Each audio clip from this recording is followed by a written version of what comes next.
Hey, good afternoon. It's Kathy Garcia. So why don't diets work? Diets don't work because they're a diet. There's a beginning and an end date. People that think they're on a diet, they say, oh, I'm going to do this till I lose weight. But 95% of people that go on a diet, they gain it all back, if not more, because your body thinks you're starving, and so you limit what you eat or starve yourself. Some people do starvation diets. Some people do the fad diet, Atkins, vegan, whatever is popular. And then they totally go back to what they were doing before. Another reason is that when you're on a diet, you feel like you're restricting yourself. So you're sad, depressed, fixated on what you don't get to have, which is a recipe for failure. Another thing is that the fad diets can be harmful. When you restrict what you eat to the point of starvation, your body thinks it's starving. So when you start to eat it regularly again, you completely absorb everything that before you weren't eating, and so it becomes very harmful to your body. Another big thing is that diets can lead to eating disorders. People who continually restrict or change the way that they eat, it changes their body permanently, and so then they feel like they have to be more and more drastic the next time they go on a diet, to the point of, like I said, starvation, bulimia. All of those things are results of dieting.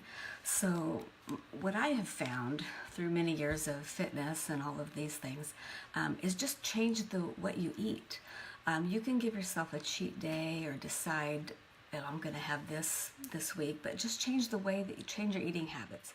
Try to eat healthy all the time, but that still gives you opportunity for whatever events that you're going to go to. You can still go out to dinner, things like that, but on a daily basis, you just need to make sure that you're eating properly. Hey, Rita. If you're eating properly on a daily basis, then say your date night with your spouse or your partner or your friends, you can still eat, have an enjoyable meal without starving yourself. But if every single day you're fixated on what you can and can't eat, that becomes a completely detrimental thing. I know that in the past, I did an Atkins diet when I was in Hawaii, living there, and boy, that was hard, living in Hawaii, being on the Atkins diet.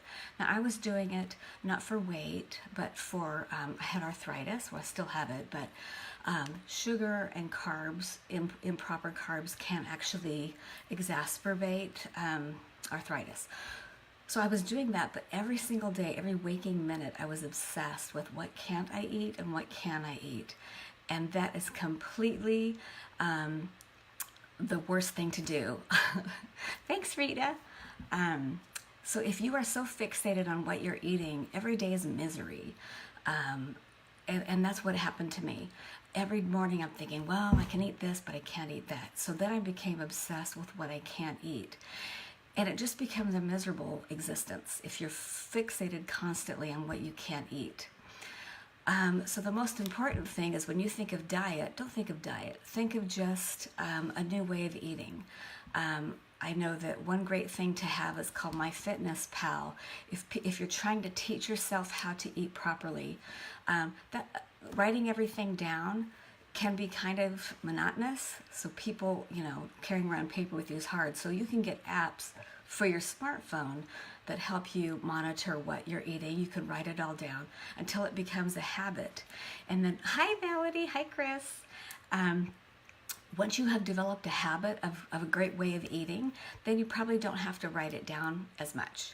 And so sometimes when you think too much about it. So I have MyFitnessPal, and that great thing about that is it has recipes or whatever, but it gives you kind of a guideline of what you should eat for somebody, your weight, your build, anything that is something normal for you to do. If you do in MyFitnessPal, You could log it in and it'll tell you what you should be eating for the day. And if you waste all of your calories or whatever on your candy bars and things like that, well, then it's going to let you know, wow, your sugar intake for the day is way over the top. So I've actually used MyFitnessPal for probably 10 years now, and it's been great. And it's funny because MyFitnessPal is also on the computer. And so when I first started using it way back many years ago, me too, I read it. MyFitnessPal's great. So on the computer, it's a little bit more elaborate, but they can't talk to each other. So if you log in on the computer about everything that you eat, then it's also going to be on your phone, and they talk back and forth. So you're always up to date on everything that you do. So another great thing about not dieting is that once you're in the habit of eating properly, you don't really have to worry so much about, oh no, I'm over this. And sometimes it can be boring, but I usually have the same thing for breakfast, the same thing for lunch, and then I kind of have a different meal in the evenings because my husband does all the cooking. So I do my regular plain stuff in the morning and for lunch, but for dinner, we just usually eat what he cooks, and he's a health nut, so it's usually pretty healthy.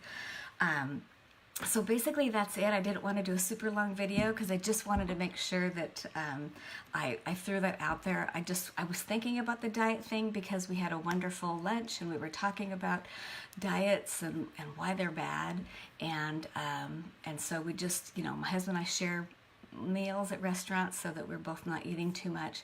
But I just wanted to let you guys know that fitness is very important to me, and it doesn't have to be a chore.